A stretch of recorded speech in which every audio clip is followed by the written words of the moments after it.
siya ng boxing. Pero si Manny Pacquiao, hindi raw talaga uubra kay Mami Junicia. Natsyempohan po naming tila sinesermonan siya ni Mami D. At gaya ng isang tunay na maginoo at mabait na anak, imbis na lumaban, iwas na lang ang pambansang kamao. Mula sa Los Angeles sa California, nakatutok si Ruth Cabal.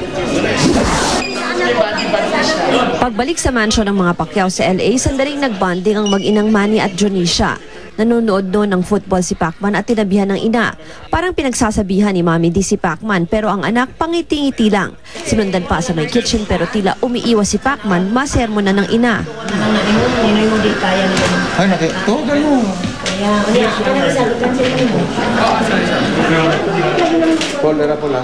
Nang makausap na ng GMA News, sinabi ni Mami D, nag-aalala raw kasi siya sa kalagayan ng anak matapos ang laban kay Antonio Margarito. Sa halip kasi na ituloy ang pahinga, magko-concert pa ito bukas.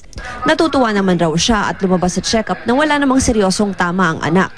Pero gusto rin daw niya sanang makausap ng mas masinsina ng anak para maihirit ulit ang kagustuhan niyang magretiro na sa boxing si Pacman dahil tumatanda na ito at di na kasing lakas ng dati.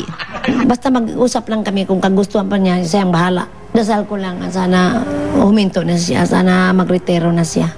Mula rito sa Los Angeles, California, Ruth Cabal, nakatutok 24 oras.